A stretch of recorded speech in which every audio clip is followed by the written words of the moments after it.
Claire Messud is the author of 6 best-selling and acclaimed works of fiction, including The Emperor's Children, When the World Was Steady, The Hunters, The Last Life, The Woman Upstairs, and The Burning Girl. She is a PEN Faulkner Award finalist, the recipient of Guggenheim and Radcliffe fellowships, and the winner of the Strauss Living Award from the American Academy of Arts and Letters. She teaches writing at Harvard University. She is here this evening with her new novel, This Strange Eventful History, which a review in The Guardian called almost unbearably moving, wise, and full of the most gorgeous prose.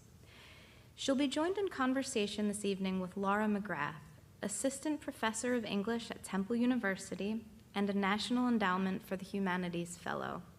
Please welcome our guests to the Free Library. Thank you all for joining us on this rainy, dreary evening. I'm so excited to be here and to be here with our wonderful guest, Claire Messud, to talk about this wonderful novel that just came out yesterday, This Strange Eventful History. Oh, Claire, thank you so much for being with us. Laura, thank you for being here with me, and thank you everyone for coming this evening. So I want to first start just by telling you how much I loved this novel. It was just such a pleasure to read. And in particular, these character portraits were just so artfully and intricately drawn. To feel a part of a family, to be able to watch this family proceed over generations. And I found myself toward the end, probably about 3/4 in, wondering what other characters would think or how they would respond to the particular events that were happening on the page. I think, I wonder what Barbara thinks about that. Or, oh, Denise is going to have something to say, I think. I think it was George Eliot who said of fiction the nearest thing to life, and I think for me as a reader, character is a big part of why I read fiction and a big part of why I write fiction. I'm interested in human behavior and human relationships and dynamics in pretty well every area of life, I guess. So plot is less obvious for me. I don't mind if there's not much plot, but I know some people care a lot more about it. But I'm so glad that you felt that way because for me it really is a character-driven book. Mm-hmm. Yeah. Well, now let's talk about these characters in particular in relationship to you. I have some of the lowest hanging fruit questions. Obviously, this is a novel, and you tell us at the very beginning that the usual rules apply. But as keen readers certainly have noticed, there's a lot of similarities between your life and your family and the characters here in this novel. Your grandfather, I understand, also wrote a 1,500-page handwritten family memoir.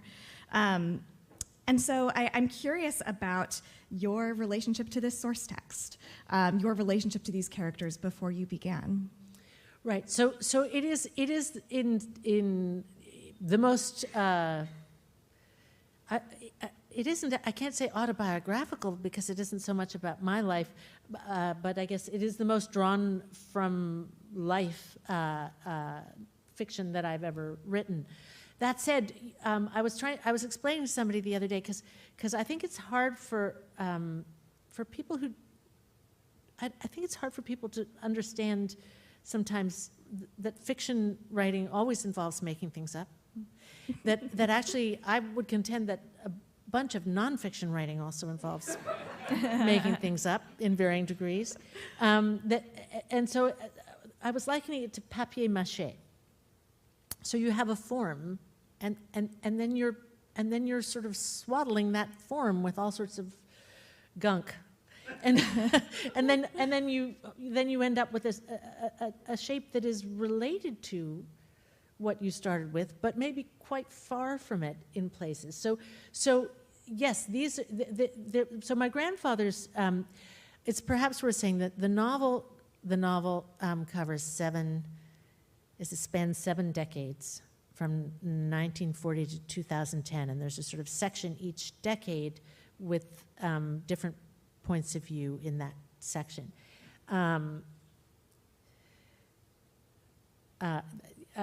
There's this Martin Amis in the information, I think, sort of has the we're supposed to laugh at the narrator when he writes about having written a novel with 7 unreliable narrators, and I feel like I've sort of 7 decades, 5 different points of view. It seems a little like a farce, but my grandfather's memoir covered 1928 to 1946, and the first of these sections is 1940, and it ends in 2010. So it's worth saying that I read my grandfather's memoir, and I read it in its entirety only in 2017. I'd read little pieces before, but I'd not read the whole thing. And when I read it initially, I thought, I must do something with this. And I had been thinking for many years that I wanted to write about my family's history or something related to my family's history. And initially I thought, what can I do with this text, which is full of wonderful stories, some gossipy, who knew? Maybe you did know that he was a naval attaché in Beirut. He was the French naval attaché in Beirut before the war. Turns out he was very Catholic. He and my grandmother were very much in love, but it was a big wife-swapping scene, and he, writes about that in his memoir. We were children when he wrote it, but he was not involved in the wife-swapping, but he was just letting us know what it was like. So, full of interesting observer. Yeah, full of interesting stuff, and yet I couldn't. I couldn't. I couldn't see a novel, and I'm a novelist, and that making up of things is just who I am. So there was the memoir. Then there were also family letters, lots of family letters from the 50s and 60s. And for me, reading those, to just have a sense of who these people were before I was around, it completely, not in relation to me, just as people, young people with dreams and ambitions and disappointments. So I suppose it wasn't in some way different, perhaps, than writing a historical novel of any kind, right? That you do a certain amount of research and then you're trying to make it come alive. So you didn't, or maybe you did, feel a sense of conflict between, Claire Messud, the celebrated novelist, and Claire Messud, the family member here, working with your grandfather's manuscript, working with family letters, things like that. So I think for me,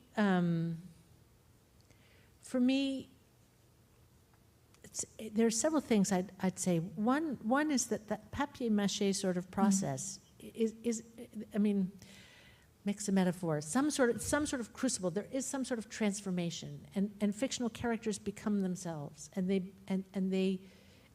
are not the same as people.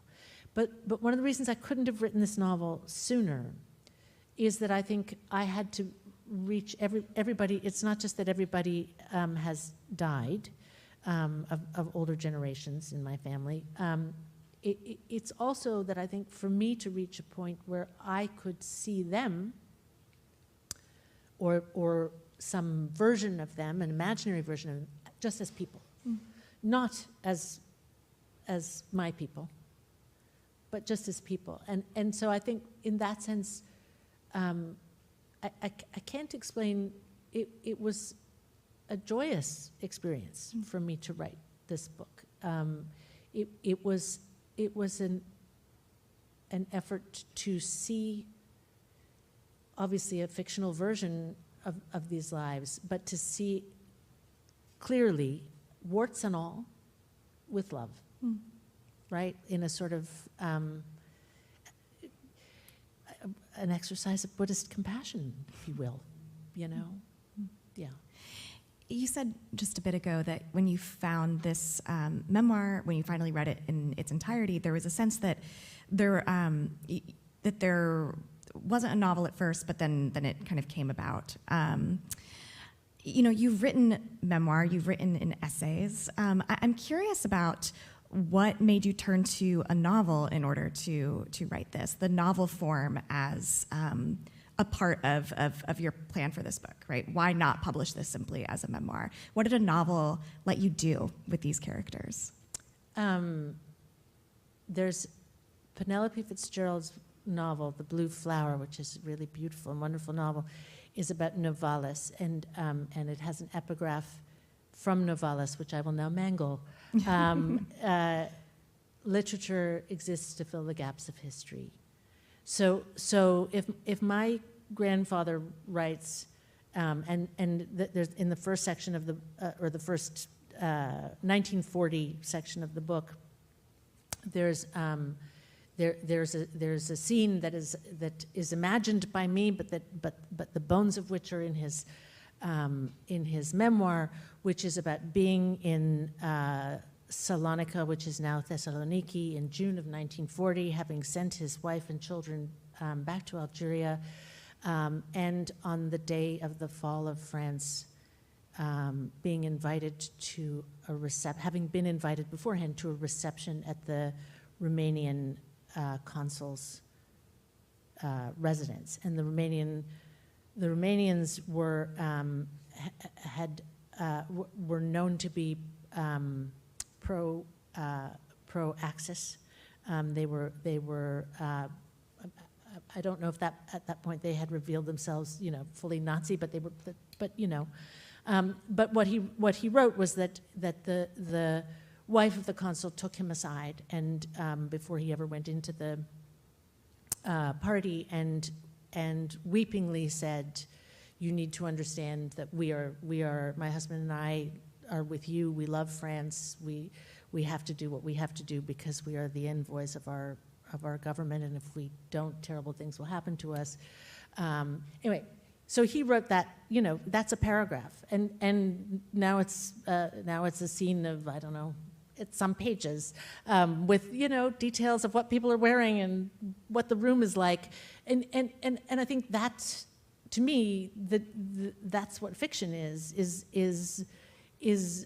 in an ideal world. Okay, here's my fantasy. My fantasy is that in an ideal world, and I asked a neuroscientist, is this possible? And they said, I don't know. To create for you as a reader an experience, an imaginary experience so vivid that it lives in your memory as if you'd lived it. That is my aim as a writer. So you can't do that with memoir.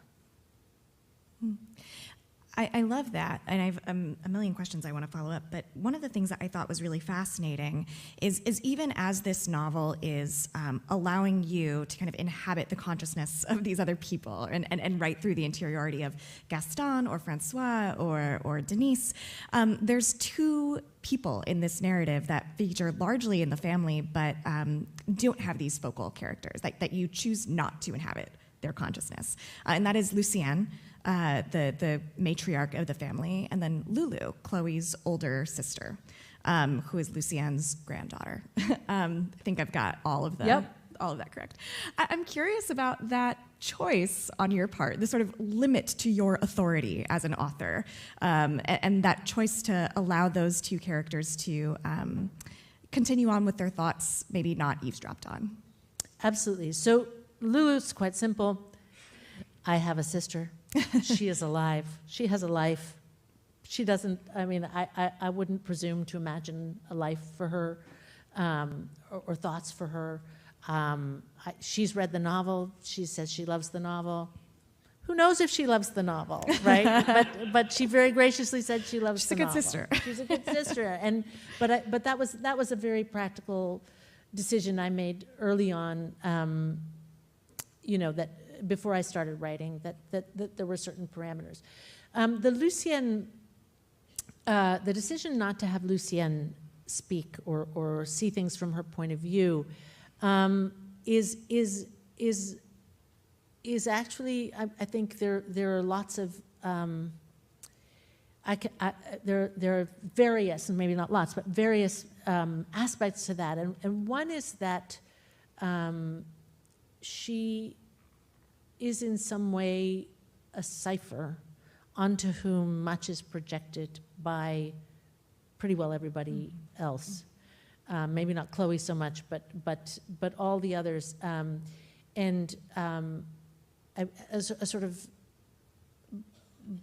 blunt and superficial way of putting it might be to say that in a profoundly Catholic sort of setup, which is what that was, she's sort of given sainthood. Do you know what I mean? So much of the sort of Mother Mary stuff is projected onto her,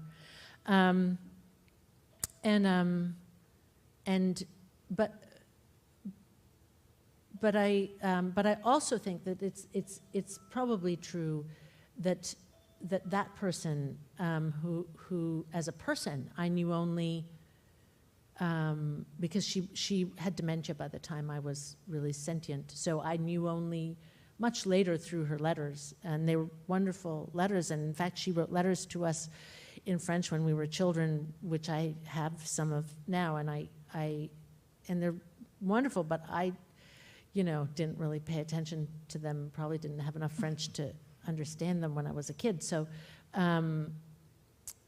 but I'm sure that's part of it also, is that I have absolute, absolute's maybe a lot saying too much, but I have real confidence in the characters, all the other characters, and perhaps I wouldn't have had as much confidence in the creation of her, in the creation of her interiority. But I also, her outline is known to me by knowing the other characters, if that makes sense. This novel feels, I'll get to this question, but this novel just feels so Woolfian to me.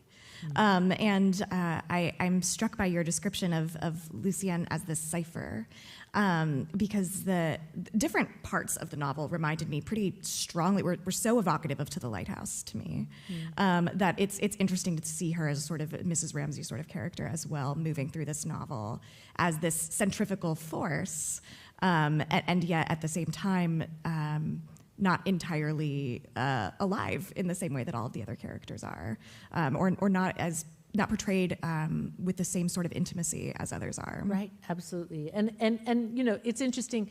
I wasn't thinking of Woolf, except there's an interlude in the middle where maybe I was thinking of Woolf, where I was thinking of Woolf. I might be quoting it later. but it's a funny thing. So I was asked last fall to write a little introduction for the Yale Review. The Yale Review was opening their archive of Woolf pieces, of Woolf's essays. So in the 20s and 30s, they published about 9 or 10 Woolf essays in the Yale Review that they, that most of the time have not been openly available altogether to readers, and so they've started a new series online called From the Archive, and they asked me to, and when I some was rereading, some I was reading for the first time, but when I read these essays, I was so powerfully aware of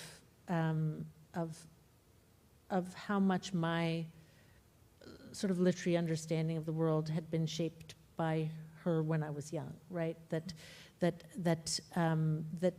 a sense of sort of priorities and ways of thinking about things seemed really just cribbed from her in some way. And my father always used to say, culture is what's left when you've forgotten everything. And I feel as though there's this sort of maceration of the things that we read things and learn them, and then they get sort of mushed about like the leaves in the fall on the sidewalk in the rain, and we don't really know what's in there. But I was suddenly aware that she's very much in there. Very much.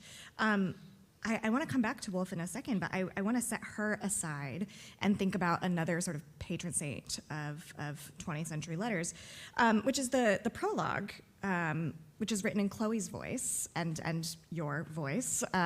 No, Chloe's voice. Chloe's voice, which is definitely not yours, but is maybe close to. Begins with this statement that feels. I wrote it down because I don't want to get it wrong. That feels kind of provocatively like a manifesto in some ways. I'm a writer. I tell stories. Of course, really, I want to save lives, or simply, I want to save life. And this recalls, to me, the sort of really famous statement by Joan Didion, which is that we tell ourselves stories in order to live. Mm-hmm. And I'm curious that this is not this moment where we're telling stories to live, but to save lives, right? It's something that's happening externally, not for us as writers, but to do something else in the world. And so I'm really interested in what needs saving and why. So I suppose I think I didn't, writing that, particularly intend, or only partially intended, save lives in the sense of, like you might save someone from drowning. Although there's an Auden quote in there, the poetry makes nothing happen quote. So I mean, isn't that the dream, right? Is that you might write something that would make a difference in the world, and whereas maybe once people had that illusion, however briefly, somewhere, sometime, it's hard to have that illusion now that literature can do that. But what I actually had in mind, I think, is some sense of like being a hoarder, trying to save life, trying to combat the ephemerality of our existences. And my grandfather, with this memoir that he wrote for my sister and me, he called it Everything That We Believed In. And that, I think, was very much in my mind as I embarked on this novel, because I came to the realization, so my grandfather, it's actually cited not properly in context, but in the novel, as the Second World War was underway, and he was worried that he and my grandmother might die, he wrote a letter that was to be opened by his children, who were then children, in the event of their deaths. And then they didn't die, so he kept the letter. And in that letter, he said, "This is what it's important for you to know. We are Mediterranean, we are Latin, we are Catholic, we are French," in that order.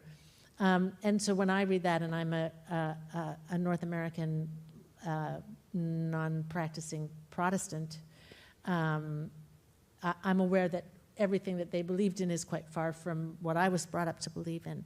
And then I became aware, in the way one does, that what my children the world that my children now live in and what they believe is quite different from what they think the world believes is quite different from what I was brought up to believe in.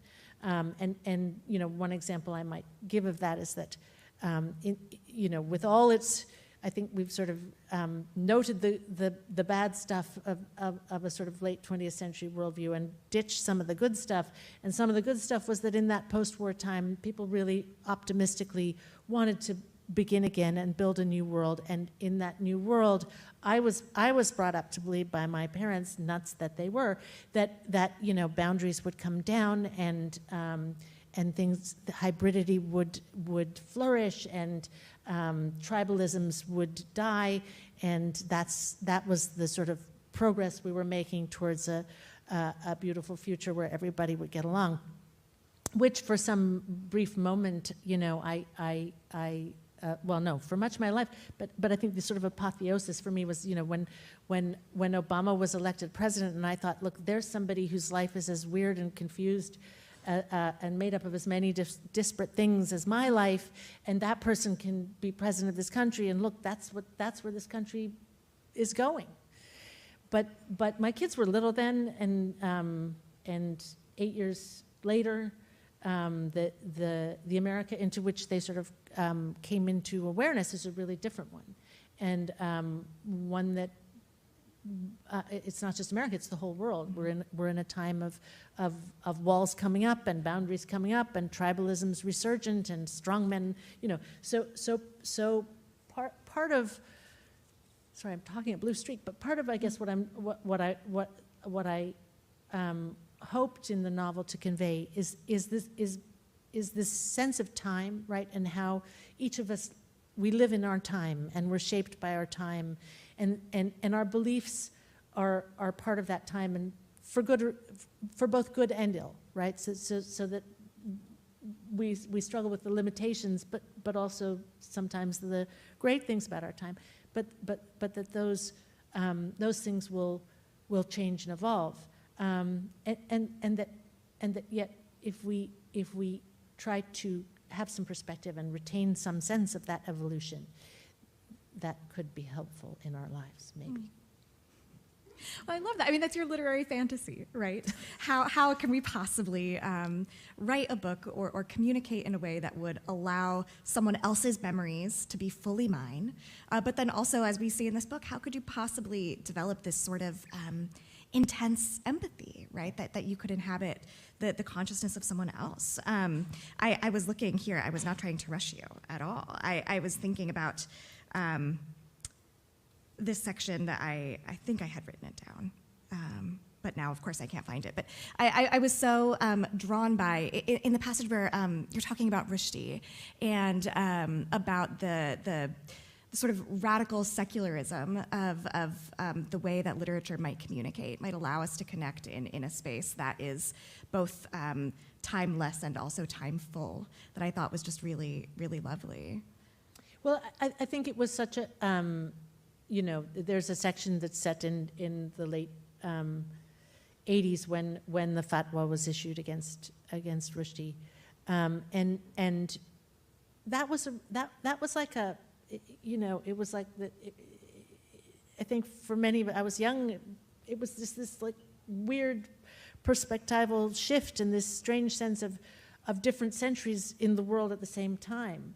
So the idea that, the idea that my understanding of a novel, which was also, I think, quite close to perhaps his understanding of a novel, that there were people, on the same subway car, as it were, in the same city, whose idea of writing and what it could be and what it was for and how one might use it was completely different, and the lens was so different that they, as we know still now today, would be prepared to kill him for it. Yeah. One of the things I thought was so interesting about this book is, it spans from 1940 to 2010 with an epilogue in 1927. And it's been hailed as a post-colonial novel, which is, inherently a term that is temporal, right? That's got a time based into it. It's after colonialism. And despite the novel's historical sweep, it's not particularly about the historical events that were transpiring in these characters' lives. It is really about these characters moving through the world against this backdrop. And so it had kind of a similar experience to much of The Emperor's Children, with the exception that at The Emperor's Children we have like wham at the end, 9/11. This novel resisted that sort of really specific historical event, which marks it as quite different from a lot of historical fiction. I'm really interested in how you kind of, as a novelist, balance those two scales between the timeless and the timeful. And intimacy and love, I'll just cue you, this is kind of what I want to talk about next. Intimacy and love, it seems to be part of the way that you toggle between those two things.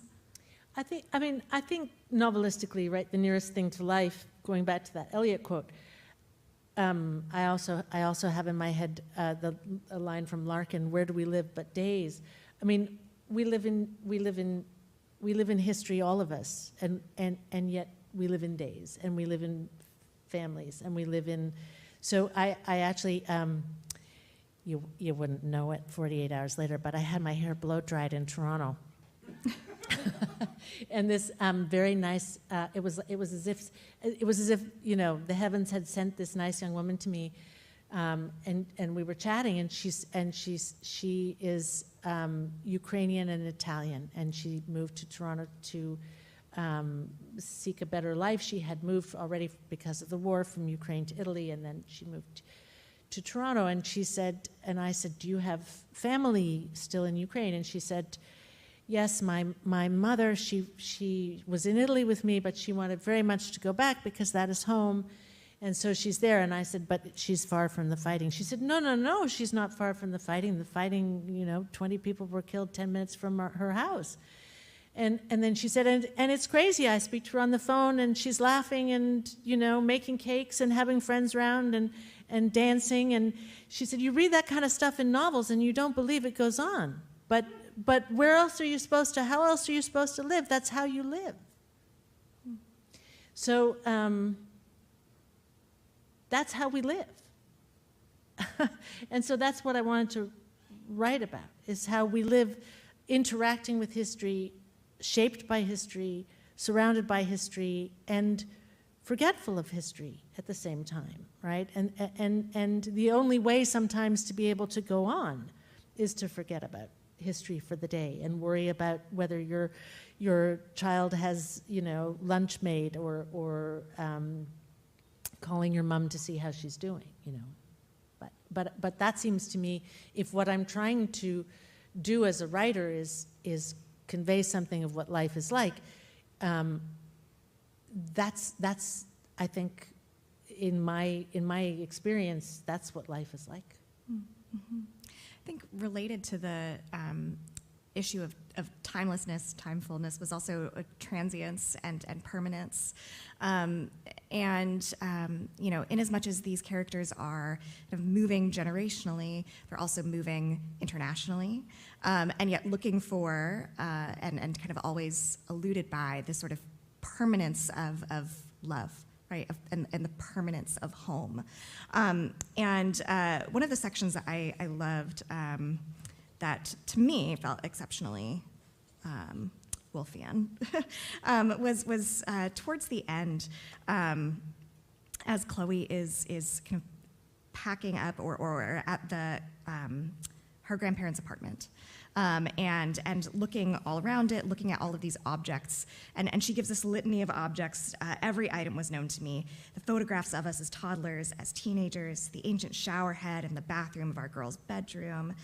And she's cataloging everything that's here, that's withstood the passage of time, but asking, what are we supposed to make of this place now that the people who were at that center of gravity are not here anymore? And she says, what would it all now become? What were these things without us brought together around them? Having been repositories of history, of family, of a kind of private magic, would they now simply become again things? The dingy, broken detritus of an anonymous past? If nobody lived here, if nobody opened the books, switched on the lamps, ate off the chipped plates, sat in the hard armchair by the window to watch the sea night and day in its ceaseless rhythm, then what was this place? And more urgently, without him in this place, he who had assured me when I was young that family was all that mattered, that family for their itinerant certainly, and for those with no country was home, who were we? I mean, this seems to me to be the heartbeat of this novel. Formally, I think it's a really beautiful encapsulation of what this novel is doing, this march of time, and yet also the solidity of intimacy, and the way that these things are ultimately always eluding us, or ultimately always kind of beyond our reach, no matter how we try to hold them and to grip them tightly. I know. Doesn't it suck? I mean, I think that, I said I'm not a Buddhist. I don't know enough. But I said at the beginning something about an exercise in sort of Buddhist compassion. But part of Buddhism is not holding on, right? Is understanding that everything changes and you have to let everything go. But that's so hard. And I think when you feel sort of storm-tossed in some way, which which is the condition of this family, which was the condition of my family, but which I also think of as the condition of the 20th and 21st centuries for millions of people, right, is not to be living in the place where you were born, not to be surrounded by the people, we tragically, well, maybe it's not tragic because she was elderly, but we very sadly lost Alice Munro yesterday, and Alice Munro was somebody who lived in the much of her life in the town where she was born, and she knew everything about it, and she knew its history all the way back, and I'm sure she knew, every brick in the sidewalk, and every family, she's the granddaughter of, I'm sure she knew all of that, and that's the fiction that she writes, and that, for so many of us, is not the gift that we're given, right? And Rushdie, in fact, wrote about this in an essay now long ago called Imaginary Homelands, where he writes about the fact that as soon as you've left home, you have only an imaginary homeland, because the place that you go back to is different, has changed. The place that you left is no longer there. And so we have you can have a love of place, and it will escape you, and of course, as human beings, that's also true. We're always trying to see clearly, trying to understand fully, and yet we can't fully understand other people. We can't fully see other people. We project our longings and desires, our fears, whatever. We project all sorts of things onto them, and also people are changing. So people are always, it's like the river flowing. It's not the same water. It's not the same. I think that a lot about I've been married now a long time. We got married in 1992, and we've changed so much, and have, knock on wood, had the good fortune to change in ways that have remained compatible up till now. But people were always changing, so you never know. One of I won't spoil anything about this novel for you all, because it's only been out a day. You may have not had the chance to get your hands on it yet, but I was so jarred, I think, by the ending of the novel, by this epilogue, which is the first thing that kind of formally breaks the linear trajectory of the novel, that we move from 1940 to 2010 and then 1927 there at the end. And it also reveals a secret that prompts us to really reconsider this relationship that is at the center of the novel, that is the sort of mythic fairy tale that each of the descendants of Gaston and Lucienne are reflecting on, are looking for their own version of the sort of magical love that overshadows them in some ways. And I thought for a while, why end this novel this way? But it made me then want to go back and reread it, right? That the sense that I had of having figured out this family, of having known at least kind of where the players were and how they moved, was altered and revised in some really central way that I think really destabilizes the idea of plot, that really destabilizes the idea that we might be able to tie this narrative up nicely, that we might ever be able to really know someone, and gives it a sort of circularity in the end. Yeah, I mean, I think it is. Yes. Well, I'm glad. That was a terrible question. Let me just tell you everything I thought about this. But what I'd also say is that it for me, it's also returning to what we were talking about earlier, the sense that with the passage of time, perspectives change. So the Gaston and Lucienne characters' perspective on this thing is really different from anybody else's, and is shaped by their beliefs, right? And is and I think that's I think that's a thing that that I feel so aware of in midlife, right? And when I was saying before, I couldn't have written this novel earlier because basically you want to sort of float up like a drone above, and see what's shaping what people, how people behave. So I'm not going to talk about the secret, but for example, colonialism, just to say, which is tied to this in my mind. It's hard for us now, in the same way that it's hard for my daughter to imagine that in my mother's generation, most women that who didn't have to didn't work, right? I mean, that's something that changed in the course of my mother's lifetime. But when my mother was married in 1957, her husband assumed that if he could provide for her, she wouldn't work. So, I always think of her, she was an ardent feminist but I feel like she was too old, just that bit too old, and she was standing on the shore watching the sort of the boat of women's liberation, saying, wait, I'll grab the kid, right? But, and it's almost impossible for my daughter to understand that. And I think in a different way, it's almost impossible to understand that for people of my grandparents' generation, born with the century, the beginning of the 20th century, their colonialism was an unconflicted thing, right? That they felt they were building a new country, that they felt they were that they were bringing roads, education, French Enlightenment values to Algeria, and it was a wonderful thing, right? And we don't see it. We see it very, very differently now. But there was also an interim generation, which is my parents' generation, that already saw it very differently, right? Not quite the way we see it now, but in a much more. It was never without conflict. It was never a sort of cheery, happy thing. It was always fraught and with an understanding that colonized nations must be independent, right?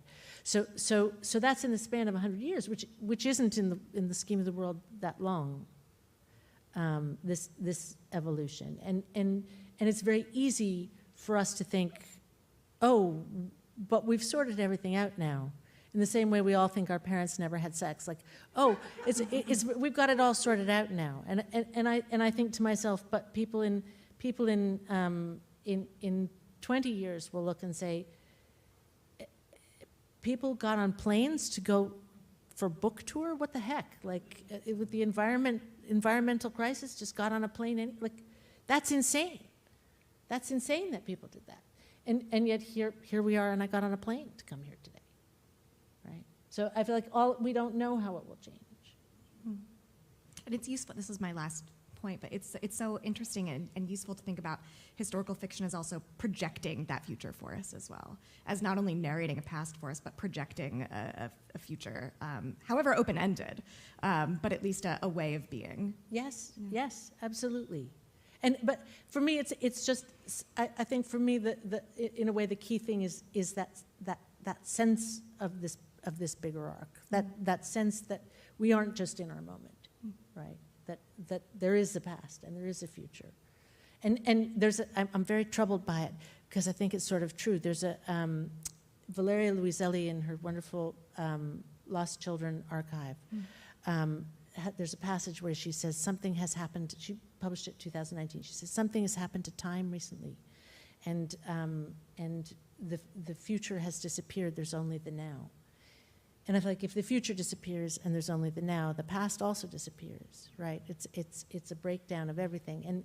And I'm not going to get going on that little jukebox riff. But if you think about it, I mean, the strangeness of a virtual world in which the Instagram of dead people, right? And it doesn't go away, and it's still there, and that's quite weird. Because the past doesn't become past. The past is present. So there's this sort of virtual echo. In researching the book, the internet became a thing just in time for many pieds noirs Algerian colonials, French colonials repatriated, who put up. You can find essentially villages and schools and neighborhoods reconstructed online with photographs. There's a virtual world of the world that vanished. I mean, that's sort of, when you're researching something, that's sort of amazing, but it's also kind of weird, right? It's also kind of weird, and I feel like we want to know about the past, but we also need the past to be past. We do. Do you think of your characters, not necessarily in this book, but in the previous books, as whole and independent of you? Or do you recall the struggles that you went through to produce them? Are those mutually incompatible? I think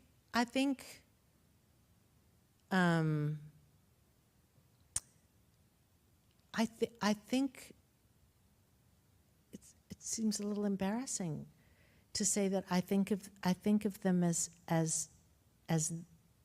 there, and that I tried to find them, but they're there.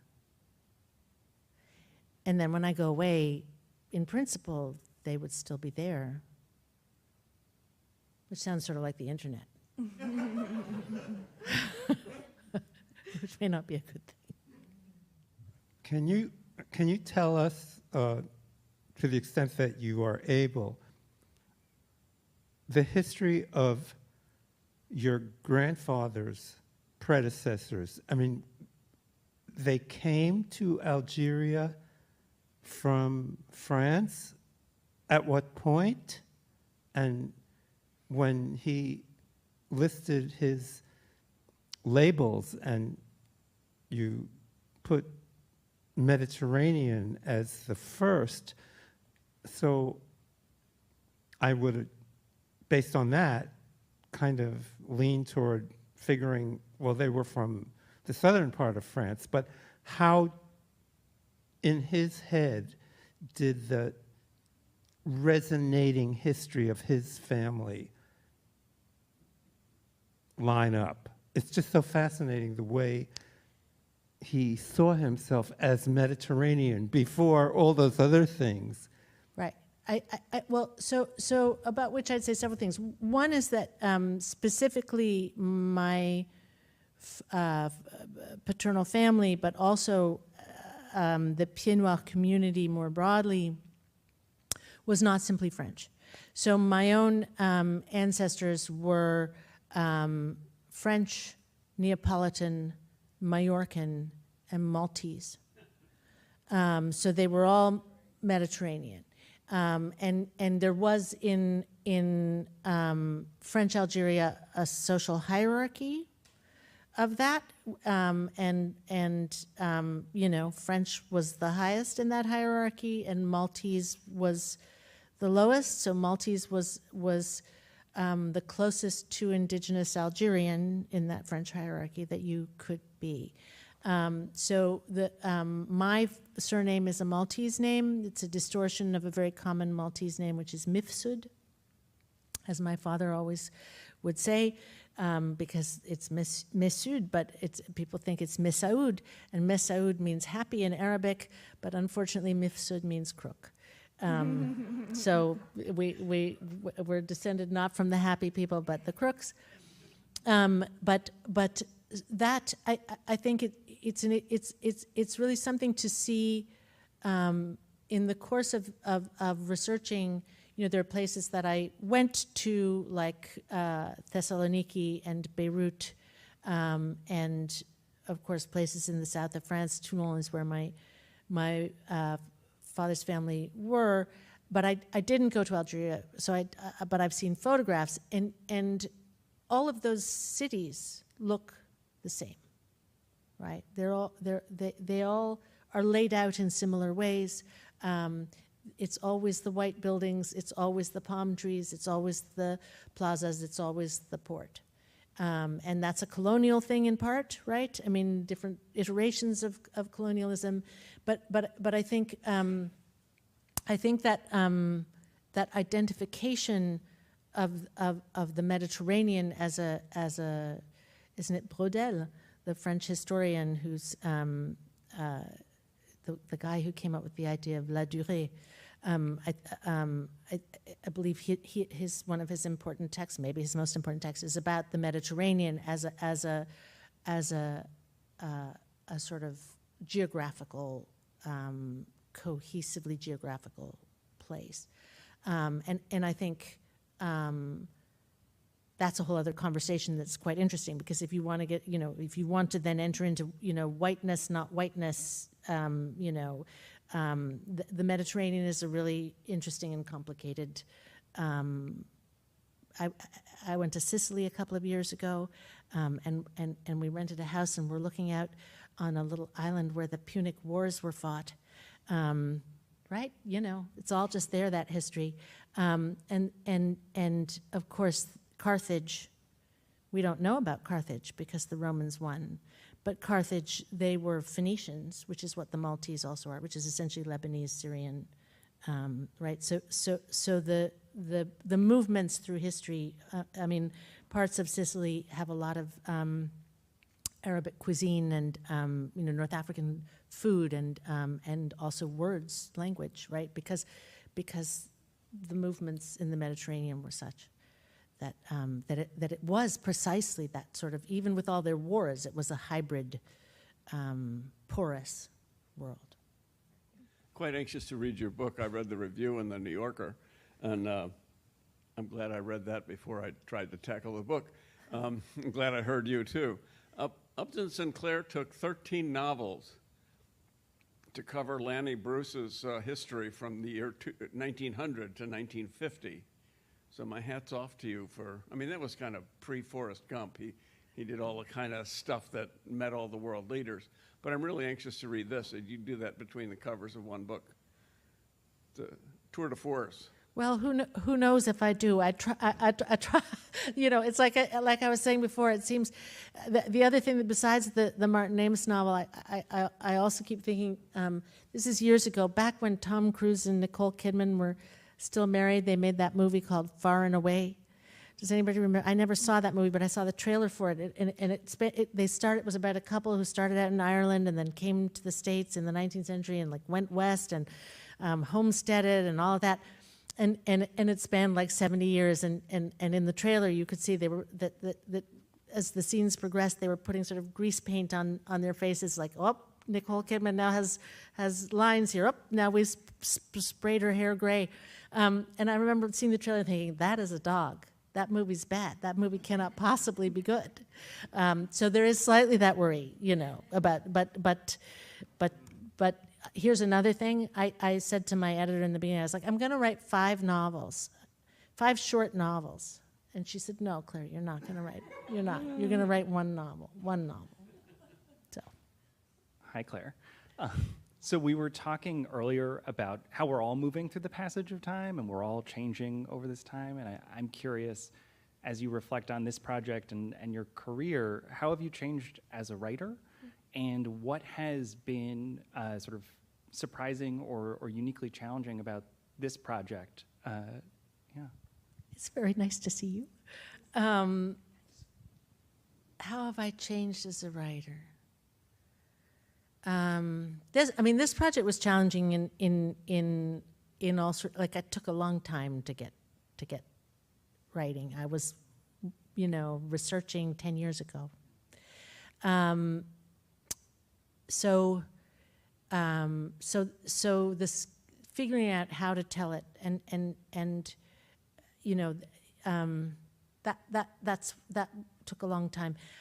Way back in graduate school, the MFA program I dropped out of, I had to there was one literature class, surely not, in which I read something about the first brain surgery in Canada.